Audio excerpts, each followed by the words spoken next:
प्यारे दोस्तों, आज हम आपको वाकया सुनाने वाले हैं एक फकीर और शहजादी की शादी का, और बादशाह जानवर कैसे बन गया। इस वाक्य को मुकम्मल जानने के लिए हमारे साथ आखिर तक रहिएगा।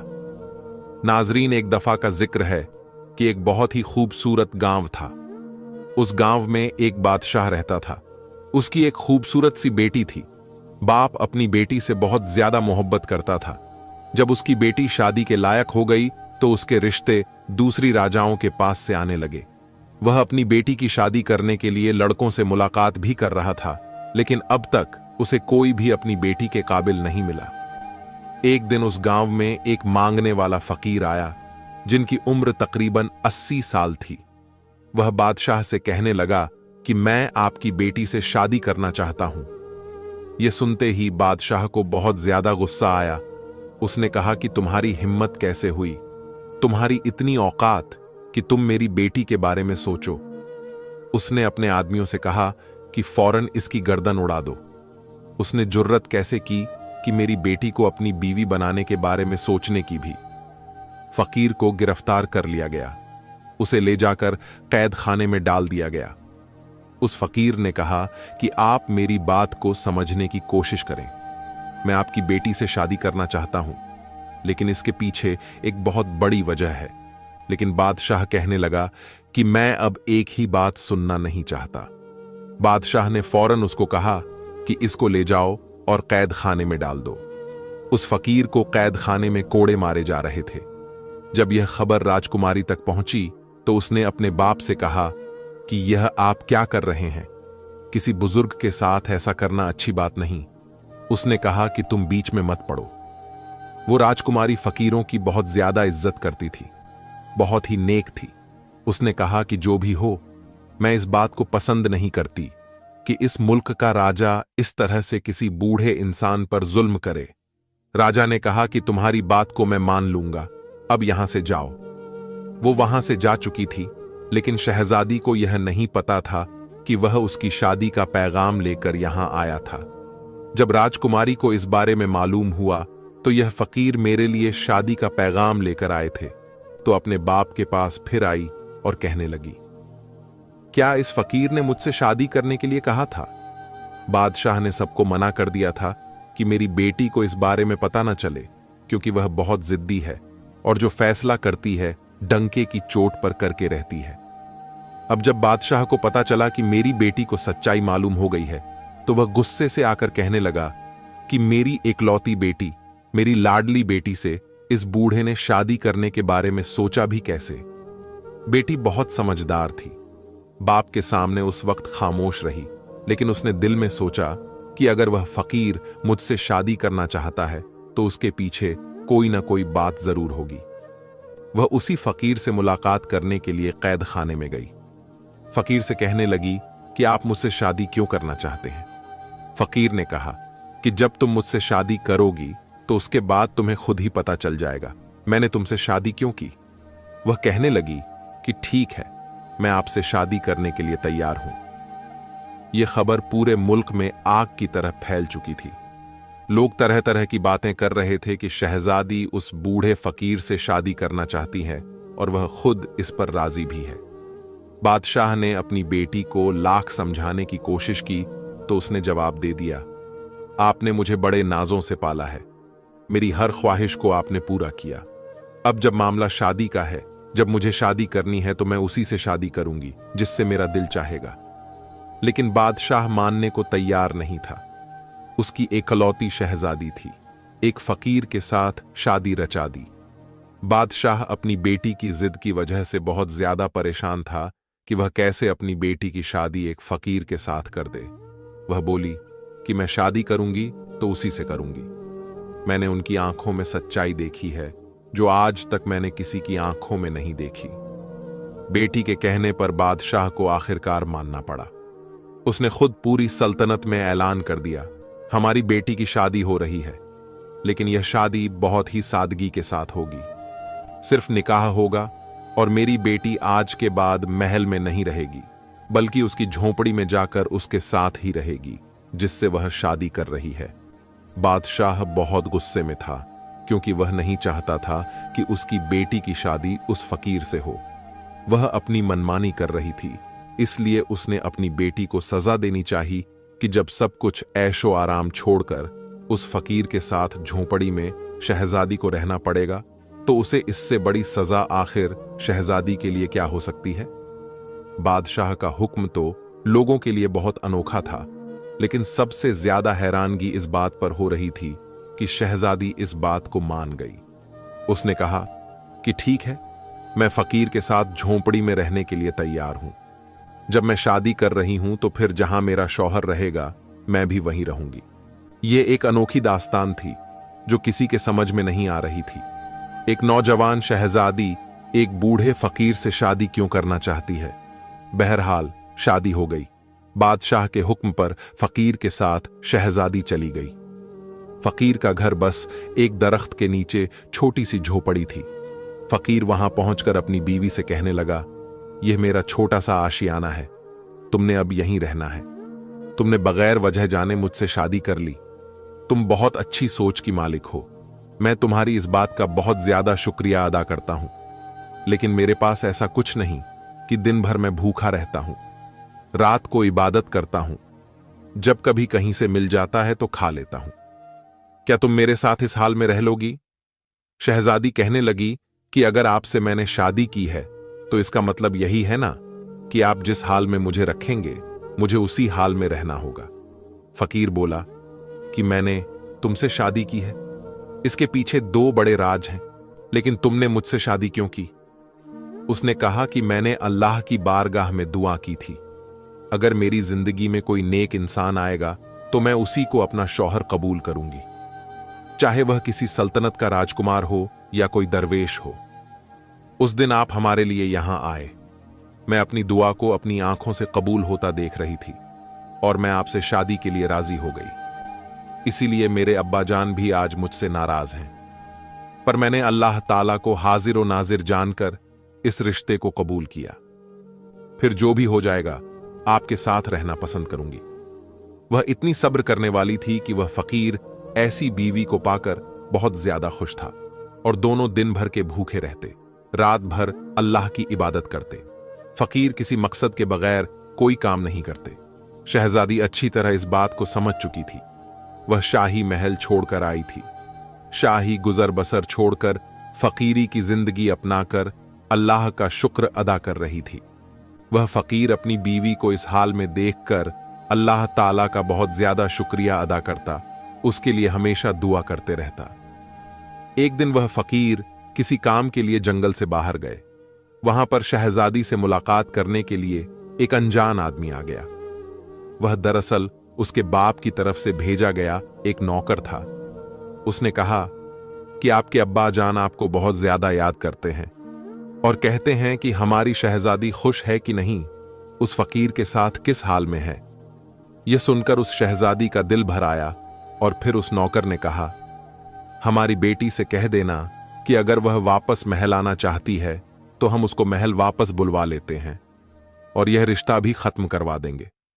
शहजादी ने कहा, लगता है मेरे बाप ने मुझे पहचाना नहीं। मैं उनके साथ बहुत ज्यादा खुश हूं और अल्लाह ताला की रजा पर मैं बहुत राजी हूं। वह मेरे शौहर है और मैं उनसे बहुत ज्यादा खुश हूं। उस नौकर ने कहा कि आपके बाप ने आपके लिए एक बहुत बड़ा मोती भिजवाया है। वह नौकर जिद करके मोती को वहां पर रखकर चला गया। वह फकीर जब अपने काम से वापस आए, उन्होंने मोती को सामने देखकर कहा, यह तुम्हें किसने दिया? उसने सारी कहानी सुना दी। वह बोले, अगर आप मेरे साथ खुश नहीं हैं, अगर आप अपने वालिद के पास जाना चाहती है तो जा सकती है। मैं आपसे कोई शिकायत नहीं करूंगा। मैं आपसे राजी हूं, बल्कि मैं यही चाहूंगा कि आप खुश रहे। उस पर शहजादी कहने लगी, मैं बहुत ज्यादा खुश हूं और मुझे किसी चीज की कोई कमी नहीं है। सब कुछ मुझे आपकी सूरत में मिल गया है। आप क्या चाहते हैं यह मुझे नहीं पता, बस मैं अल्लाह की रजा के लिए यहां पर आपके साथ खुश हूं। और जहां तक बात है इस मोती की, तो इस मोती को मैं रखना नहीं चाहती। ये तो वह नौकर मेरे पास जबरदस्ती रखकर चला गया था। वह फकीर बोले कि आपको इससे कोई लगाव नहीं, आपके वालिद ने आपके लिए भेजा है। वह कहने लगी कि मुझे हर उस चीज से लगाव है जो अल्लाह की तरफ से मुझे मिली है, वरना मुझे जो कुछ मिला है मुझे कुछ नहीं चाहिए। बस यह कहने की देर थी कि वह मोती वहां से गायब हो गया।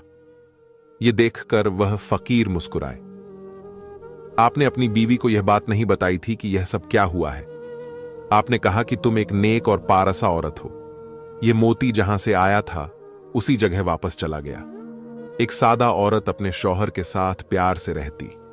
उम्र का इतना फर्क था, तब भी उसको सुकून था, जिसने हमेशा शाही जिंदगी देखी। सिर्फ 2 खजूरों पर आज गुजारा कर रही थी। यह बहुत ही बड़ी बात थी। कभी कभी तो खजूर भी खाने को नहीं मिलती थी। एक रात वह फकीर इबादत कर रहे थे कि उनको किसी के आने की आहट सुनाई दी गई। फकीर ने देखा तो एक आदमी अपने सर पर बड़ा सा थाल लेकर चला आ रहा है। उसने कहा कि बादशाह सलामत ने अपनी बेटी के लिए यह रात का खाना भिजवाया है और कहा है कि मेरी बेटी से कहो सिर्फ पानी पिएगी तो मर जाएगी। उसका शौहर उसे खाने के काबिल भी नहीं है। उसका बाप अभी जिंदा है, उसे सब कुछ दे सकता है। यह सुनकर शहजादी कहने लगी, मेरी कोई ख्वाहिश नहीं है, मेरी कोई हाजत नहीं है, मैं सिर्फ अपने अल्लाह से मांगती हूं। जाओ, यह खाना लेकर वापस चले जाओ। जिसने यह खाना भिजवाया है उसी को जाकर दे दो। मुझे जो अल्लाह खिलाएगा मैं वही खाऊंगी। और यही मैंने अल्लाह की बारगाह में दुआ की। लेकिन नौकर मजबूर होकर थाल लेकर खड़ा रहा। शहजादी को गुस्सा आ गया। उसने कहा कि मैं यह खाना नहीं खाऊंगी, मैं अल्लाह पाक की नेमतों की नाशुक्रे नहीं हूं। शहजादी की इस बात को सुनकर फकीर की आंखों में आंसू आ गए। उन्होंने अल्लाह ताला की बारगाह में दुआ की कि या अल्लाह, यह तुझसे मांगती है, मेरी वजह से सब शुक्र से जिंदगी गुजार रही है, कभी उफ तक नहीं कहा, लेकिन आज तू मेरी बीवी के लिए आसमान से एक ऐसा फल उतार दे जो कभी किसी ने न देखा हो। फकीर की दुआ सुन ली गई। आसमान से चांदी के थाल उतरते हुए नजर आ रहे थे जिसमें खाने रखे हुए थे। बादशाह का नौकर इस मंजर को देखकर अपने होश खो बैठा। अपने खाने की थाल को लेकर वह वापस महल की तरफ चला गया। अब यहां पर उस फकीर ने कहा कि तुम हमेशा कहती हो ना, अल्लाह ताला तुम्हें खिलाएगा तभी तुम खाओगी। ये तुम्हारे लिए खाना आसमान से आ चुका है, अल्लाह ताला की तरफ से है। अब शहजादी ने अपने शौहर के साथ मिलकर वह खाना खाया। शादी से लेकर अब तक आज पहली बार उसने पेट भरकर खाना खाया था। इस पर उसने अल्लाह का शुक्र अदा किया। वह नौकर जब महल वापस पहुंचा तो उसने बादशाह से कहा, अब आप अपनी बेटी की जरा भी फिक्र न करें, उसके लिए तो आसमान से चांदी के बर्तन उतारे जा रहे हैं। वह बहुत अच्छी जिंदगी गुजार रही है। वह कोई फकीर नहीं बल्कि लगता है किसी सल्तनत का राजकुमार है। बादशाह ने कहा कि ऐसे कैसे हो सकता है? अगर ऐसा होता भला वह झोंपड़ी में क्यों रहता? मेरी बेटी मेरे खिलाफ आखिर कैसे जा सकती थी? अपने मुलाजिम की बातों को सुनकर बादशाह के कान खड़े हो गए, लेकिन उसके सामने उसने कुछ भी न कहा। उसने कहा, मैं भी तो जरा जाकर देखूं, मेरी बेटी के लिए आखिर खाना कहां से आता है। एक दिन वह चुपके से भेष बदलकर फकीर की झोंपड़ी के पास पहुंच गया। उधर फकीर ने फिर अल्लाह की बारगाह में दुआ की। बादशाह ने खुद अपनी आंखों से देखा कि आसमान से थाल उतरता हुआ आ रहा था और उसमें ऐसा खाना था जो आज तक किसी ने नहीं खाया। नहीं बादशाह के शाही महल में कभी ऐसा खाना बना था। यह सब देखकर उसका खून खौलने लगा। वह अपने महल में वापस आ गया और दाएं बाएं टहलने लगा। उसने कहा कि मुझे लगता है कि यह फकीर कोई बहुत बड़ा जादूगर है, तभी तो खाना इस तरह ऊपर से मंगवा रहा है। उसने अपने खास आदमी से कहा कि इस जादूगर का खात्मा करना पड़ेगा। उस जादूगर ने तो हमारी बेटी को हमसे दूर कर दिया है। उस मुलाजिम ने कहा कि जी हां, एक ऐसा जादूगर को मैं जानता हूं जो उससे लड़ सकता है। वह बहुत पहुंचा हुआ जादूगर है। उसकी जादू के आगे किसी का जादू काम नहीं करता, सब नाकाम हो जाते हैं। उसके सामने वह दरवेश क्या है, 80 साल का बूढ़ा जिसके पैर खुद कब्र में लटके हुए हैं। बादशाह ने कहा, ठीक है, उस जादूगर को फौरन मेरे पास बुलाकर लाओ। जब वह जादूगर आया तो उसे बातें बताई गईं और कहा गया कि वह अल्लाह वाले फकीर इस तरह मेरी बेटी को अपने साथ ले गए और जादू के तौर पर उसको रोजाना खाना खिला रहे हैं।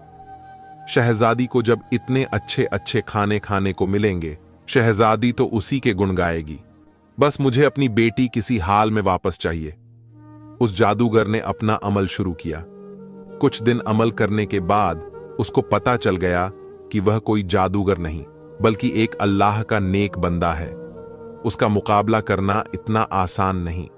जादूगर सीधा बादशाह के पास आया और कहने लगा, मैं उनसे मुकाबला नहीं कर सकता, क्योंकि अगर मैं उसके सामने खड़ा होता हूं तो मुझे बहुत बड़ा नुकसान हो जाएगा।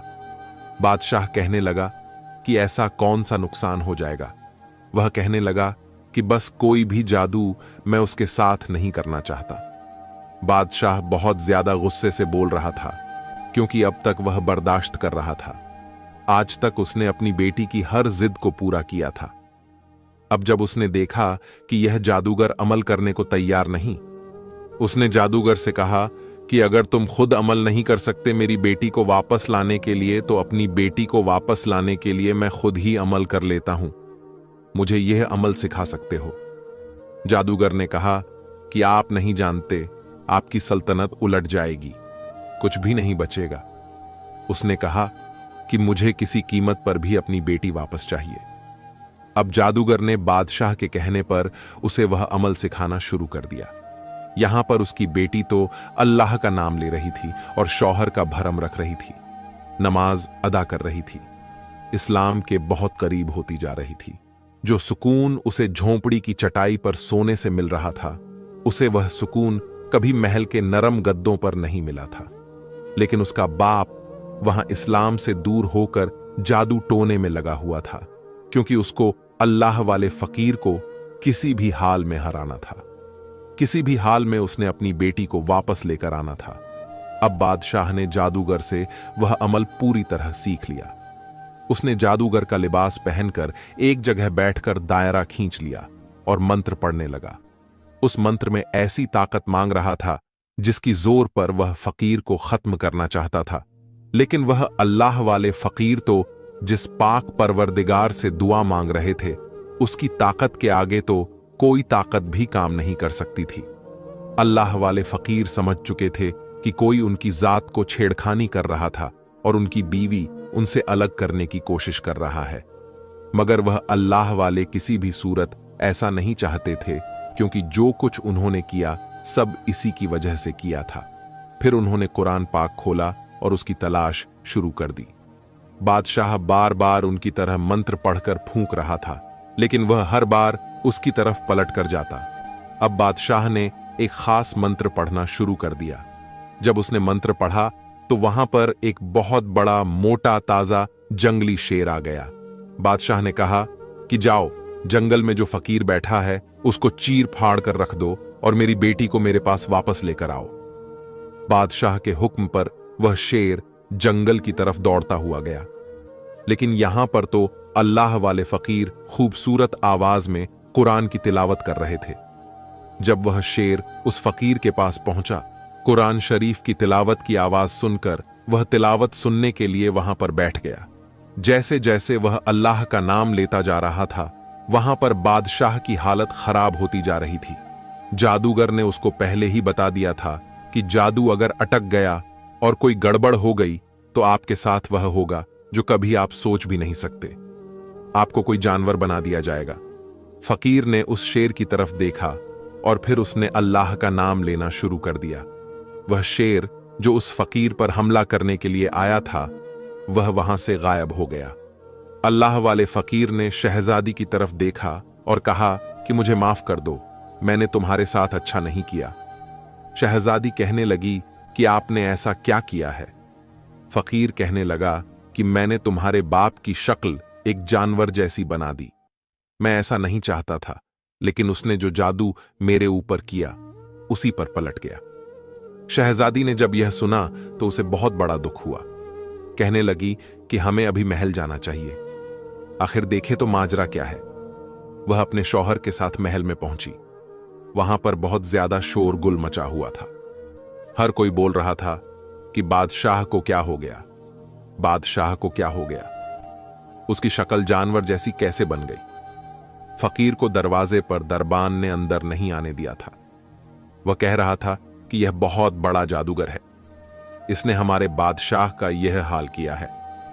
शहजादी ने कहा कि मैं इस जगह की शहजादी हूं, मुझे अंदर आने दो। वह अंदर आई। अपने बाप को इस हालत में देखा तो उसके आंसू बहने लगे। वह अपना सर पीट रहा था। उसका चेहरा तो वही बादशाह वाला था, मगर उसका पूरा बदन जानवरों जैसा बन चुका था। बेटी बाप को ऐसी शक्ल के साथ देखकर जारो कतार रोने लगी। उसने कहा कि आपने ऐसा क्यों किया? वह जैसा भी था आखिर उसका बाप था और वह बेटी थी। अपने बाप की शक्ल को देखकर वह रोने लगी। उसने कहा कि आपने ऐसा क्यों किया हमारे साथ? आपने क्यों मेरे शौहर को मारना चाहा? बादशाह ने कहा, मैं तुम्हारे शौहर को बहुत पहले से जानता था। तुम्हारे शौहर ने तुमसे शादी कर ली, लेकिन तुमसे शादी करने की वजह से आज तक उसने नहीं बताई। आज मैं तुम्हें बताता हूं। दरअसल मैं तुम्हारी शादी किसी मुसलमान से नहीं करना चाहता था, बल्कि मैं तुम्हें एक ऐसी सल्तनत की शहजादी बनाना चाहता था जो कि गैर मुस्लिम था और उसकी बहुत बड़ी जायदाद थी। मैं उसकी शादी तुमसे करके उस मुल्क को अपने कब्जे में लेना चाहता था। इसलिए मैंने तुम्हें यह बात नहीं बताई थी, क्योंकि तुम दीन के बहुत करीब थी और मैं जानता था कि तुम बहुत नेक हो, इबादत गुजार हो और तुम यही चाहती हो कि तुम्हारा शौहर सच्चाई के रास्ते पर चलने वाला हो।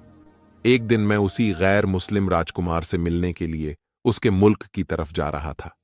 रास्ते में मुझे इस शख्स की झोंपड़ी नजर आई। मैंने उसे वहां पर इबादत करता हुआ देखा। तुम तो जानती हो कि मुझे फकीरों से सख्त नफरत है। जब मैंने इस फकीर को देखा तो मैं कहने लगा कि मेरी बेटी न जाने किसके साथ शादी करेगी। मैं किसी फकीर के साथ अपनी बेटी की कभी भी शादी नहीं करवाऊंगा। मैं तो उसे किसी राजकुमार की बीवी बनाऊंगा, अगर वह गैर मुस्लिम ही क्यों ना हो। इतना कहकर मैं वहां से गुजरने लगा तो उस बूढ़े फकीर ने मुझे रोककर कहा कि आप ऐसी बातें क्यों कर रहे हैं? एक मुसलमान होकर अपनी बेटी की शादी किसी मुसलमान से ही करें, क्योंकि दीनदार शौहर ही आपकी बेटी की इज्जत करेगा, उसको नाम देगा, मोहब्बत देगा, क्योंकि वह अल्लाह से डरने वाला होगा। इससे आपकी बेटी को भी मोहब्बत होगी। ये दौलत, ये महल, ये सब यही रह जाएंगे। आखिर में सब कुछ यही रहेगा जो आपके साथ होगा। आपका दोस्त होगा जो अल्लाह के रास्ते पर चलने वाला होगा। बस मुझे उसकी यह बातें बहुत कड़वी लगी। मैंने कहा कि तूने यह बात क्यों कही? आखिर तू होता कौन है मुझे यह बात कहने वाला? मैं अपनी बेटी की शादी जहां मर्जी करूं, यह मेरी मर्जी है। मैं उससे इतनी नफरत करने लगा कि अपने सिपाहियों से कहकर मैंने उसे कोड़े भी लगवाए। फिर भी यह मुझसे कहता रहा कि मैं अपनी बेटी पर जुल्म न करें, इसलिए यह महल मेरे पीछे पीछे आ गया तुमसे शादी करने के लिए। तुम तो वैसे ही अल्लाह के नाम पर जान देने वाली थी। तुमने अपनी मर्जी के खिलाफ जाकर इस 80 साला बुजुर्ग से शादी कर ली। मैंने सोचा था फकीर झोंपड़ी में रहता है, तुम्हें क्या दे सकेगा? तुम तो महलों में रहने वाली एक शहजादी हो। चंद दिनों के बाद तो तुम मेरे पास वापस आ जाओगी, पर तुमने सब्र और शुक्र के साथ वहीं रहकर इबादत शुरू कर दी। तुम उस झोपड़ी में भूखी रही, लेकिन महल वापस पलट कर नहीं आई। जब मैंने देखा कि आसमान से तुम्हारे लिए खाने उतर रहे हैं, तो फिर मैंने तुम दोनों पर जादू किया, जो मुझे नहीं करना चाहिए था। मेरी शक्ल एक जानवर जैसी हो गई। फिर वह बादशाह फकीर अल्लाह वाले से कहने लगा कि मुझे माफ कर दो। उसकी बेटी को यह सब सुनकर बहुत ज्यादा दुख हुआ। उसने कहा कि आपने जो चाहा था कि मेरी शादी ना हो, मगर अल्लाह ताला जो चाहता है बेहतर करता है। मेरी शादी हो गई। मैं बहुत ज्यादा खुश हूं और मेरे नसीब में सबसे अच्छा शौहर है जो अल्लाह ताला से डरता है, मुत्तकी, परहेजगार, इबादत गुजार और ईमानदार है, अपनी बीवी की इज्जत करने वाला है। मैंने हमेशा चाहा था कि मुझे जो भी मिले अल्लाह की तरफ से मिले। मेरा शौहर भी मुझे अल्लाह ने अता किया है, अगरचे वो 80 साल के हैं। इस बात पर मैं खुश हूं, क्योंकि जो शौहर अपनी बीवी का एहतराम करता है, उसकी इज्जत करता है, वही अच्छा शौहर होता है। मैं क्यों ऐसे राजकुमार को तलाश करूं जिसकी बहुत बड़ी सल्तनत हो लेकिन उसका दिल बहुत छोटा हो? मैं जो अल्लाह की बारगाह में दुआ मांगती हूं मुझे मिल जाता है, फिर मुझे क्या चाहिए? अभी वह बोल ही रही थी कि एक लम्हे उस फकीर की शक्ल बदली। वह नौजवान बहुत ही ज्यादा खूबसूरत था। उसने जब अपने शौहर को गौर से देखा तो कहने लगी कि सुभान अल्लाह, आप कौन हैं? उस अल्लाह वाले ने कहा कि मैं तुम्हारा शौहर हूं। शहजादी को तो अपनी आंखों पर यकीन नहीं आ रहा था। बादशाह भी यह सब देखकर हैरान था, जो अपनी हालत पर रो रहा था और अफसोस कर रहा था। उसने कहा कि मैंने 80 साल के बूढ़े को इतना दुत्कारा कि मेरी शक्ल एक जानवर जैसी बन गई, लेकिन यह अल्लाह वाले फिर से जवान हो गए। फकीर ने अपनी आवाज में कहा, हां, मैं तुम्हारा शौहर हूं। तुमने सब्र और शुक्र के साथ जिंदगी को गुजारा। मैंने तुम्हें जो खिलाया तुमने वो खाया, कभी उफ तक नहीं कहा। अल्लाह पाक भी तुमसे खुश होकर अल्लाह पाक ने तुम्हें यह शौहर अता किया है जिसका तुम हक रखती थी। फिर वह अपनी बीवी को साथ लेकर जंगल के रास्ते से गुजरने लगे तो उसने कहा कि हमें इस झोपड़ी में नहीं जाना। उन्होंने कहा कि मैं तुम्हें वहां ले जा रहा हूं जहां की तुम मलिका बनोगी। यह झोपड़ी, यह जंगल, यह खाली पेड़, यह सब तुम्हारा इम्तिहान था। तुम इस इम्तिहान में कामयाब हो गई। मैंने तुमसे कहा था ना, जब तुम्हें वजह का पता चलेगा तो तुम अल्लाह का शुक्र अदा करोगे। सुभान अल्लाह।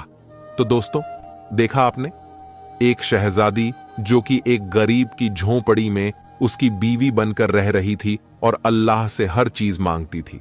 उसने जो भी मांगा सिर्फ अल्लाह ताला से मांगा।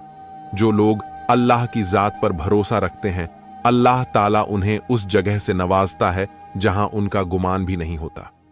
इसलिए हम सबको भी सिर्फ अल्लाह की जात पर भरोसा रखना चाहिए और सिर्फ अल्लाह की जात से मांगना चाहिए। आखिर में अल्लाह पाक से दुआ है कि अल्लाह पाक हमारी तमाम मुरादें, हमारी तमाम परेशानियों को दूर कर दे। अल्लाह पाक से दुआ है कि अल्लाह पाक हमारी तमाम मुश्किलों को दूर करें और अल्लाह ताला हमारी हर जायज ख्वाहिशात को पूरा करें। आमीन। प्यारे दोस्तों, इस वीडियो को लाइक जरूर कर दे, क्योंकि लाइक करने से YouTube इस वीडियो को और भी ज्यादा लोगों तक पहुंचाता है। और हां, वीडियो को दूसरों तक शेयर कर दें। हो सकता है कि आपके एक शेयर से यह बात किसी के दिल में उतर जाए और हम सबके लिए सदकाए जरिया बन जाए। दोस्तों, मोबाइल की स्क्रीन पर हमने 4 वीडियो खास आपके लिए लगाए हैं। वो भी बहुत अच्छी अच्छी कहानियां हैं, उसे भी जरूर से देखें। अपनी दुआओं में हमें भी याद रखें। हमारे साथ आखिर तक रुकने के लिए आपका दिल से शुक्रिया।